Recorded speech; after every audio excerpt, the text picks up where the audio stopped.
ನಮ್ಮ ಜೊತೆ ಒಂದು ಪೇಷಂಟ್ ಇದ್ದಾರೆ, 60 ವರ್ಷ ವಯಸ್ಸು ಅವ್ರಿಗೆ ಅವ್ರು ಬೇಸಿಕಲಿ ಯೋಗ ಟೀಚರ್. ಸೊ ಯೋಗ ಟೀಚರ್ ಆದರೂ ಕೂಡ ಅವ್ರಿಗೆ ಮಂಡಿ ನೋವು ಇದೆ, ಫ್ಯಾಟಿ ಲಿವರ್ ಇದೆ, ಮತ್ತು ಸಿವಿಯರ್ ಆಗಿ ಬೇರೆ ಬೇರೆ ಸ್ವಲ್ಪ ಬೋನ್ ರಿಲೇಟೆಡ್ ಇಶ್ಯೂಸ್ ಇದೆ. ಯಾಕೆ ಅವರು ಯೋಗ ಕನ್ಸಿಸ್ಟೆಂಟಾಗಿ ಮಾಡ್ಕೊತ ಬಂದಿದ್ದಾರೆ. ಆಲ್ಮೋಸ್ಟ್ ಒಂದು 30 ಇಯರ್ಸಿಂದ ಯೋಗ ಟೀಚರ್ ಅಂದರೆ ಆಲ್ಮೋಸ್ಟ್ ಡೈಲಿ 30 ಸೂರ್ಯ ನಮಸ್ಕಾರ ಮಾಡ್ತಾರೆ, ಎಲ್ಲ ಮಾಡ್ತಾರೆ. ಬಟ್ ಆದ್ರೂ ಅವ್ರಿಗೆ ಯಾಕೆ ಇಷ್ಟೊಂದು ಸಮಸ್ಯೆ ಆಯ್ತು ಅಂದರೆ ಮೈನ್ ಕಲ್ಪ್ರಿಟ್ ಬಂದಿಲ್ಲ ಕಾಫಿನಲ್ಲಿ ಏನಾಗುತ್ತೆ, ನಮ್ಮ ಕಾಫಿ ಒಳಗಡೆ ಹೋಯ್ತು ಅಂದರೆ ಎಲ್ಲ ವಿಡಿಯೋಸಲ್ಲಿ ಎಕ್ಸ್ಪ್ಲೇನ್ ಮಾಡ್ತೀವಿ. ಫಸ್ಟು ಮೈಕ್ರೋಸ್ಕೋಪಲ್ಲಿ ನೋಡಿದ್ರೆ ನಮ್ಮ ಗಟ್ ಮೈಕ್ರೋಬಯೋಮ್ ಏನಿರುತ್ತಲ್ಲ, ಗಟ್ ಬ್ಯಾಕ್ಟೀರಿಯಾಸ್, ಗುಡ್ ಬ್ಯಾಕ್ಟೀರಿಯಾಸ್, ಅದು ಡ್ಯಾಮೇಜ್ ಆಗಕ್ಕೆ ಸ್ಟಾರ್ಟ್ ಆಗುತ್ತೆ. ಆಮೇಲೆ ಅದು ಕಾಫಿ ಅಬ್ಸರ್ವ್ ಆದ ತಕ್ಷಣ ಅಬ್ಸರ್ವ್ ಆಗಿ ಅದರ ಒಂದು ಆಸಿಡ್ ಬ್ಯಾಲೆನ್ಸ್ ಮೇಂಟೈನ್ ಮಾಡೋದಕ್ಕೆ, ಬ್ಲಡ್ಡಲ್ಲಿ ಆಸಿಡ್ pH ಮೇಂಟೈನ್ ಮಾಡೋದಕ್ಕೆ ಆಲ್ಕಲೈನ್ ಮಿನರಲ್ಸ್ ಏನು ಮೆಗ್ನೀಷಿಯಂ, ಕ್ಯಾಲ್ಸಿಯಂ ಇರುತ್ತಲ್ಲ, ಅದನ್ನ ಬೋನ್ಸಿಂದ ಬ್ಲಡ್ಗೆ ರಿಲೀಸ್ ಮಾಡಬೇಕಾಗುತ್ತೆ.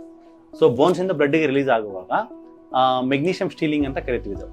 ಸೊ ಅದು ತೆಗೆದ್ಬಿಟ್ಟು ಯೂರಿನಲ್ಲಿ ಆಚೆ ಆಗುತ್ತೆ. When it is going out, it's along with caffeine, it is magnesium and calcium they are also going out.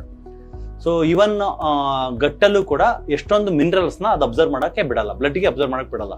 So ನಾನು ಚೆನ್ನಾಗಿ ಸೊಪ್ಪು ತಿಂತಾ ಇದ್ದೀನಿ, ನಾನು ಚೆನ್ನಾಗಿ ನ್ಯೂಟ್ರಿಷನ್ಸ್ ಫುಡ್ ತಿಂತಿದ್ದೀನಿ ಅಂತ ಒಂದು ಕಾಫಿ ಕುಡಿದ್ರೆ ಸಾಕು, ಒಂದೇ ಸರ್ ಕುಡಿಯೋದು ಇಷ್ಟೇ ಅಂತಾರೆ, ಬ್ಲಾಕ್ ಕಾಫಿ ಅಂತ.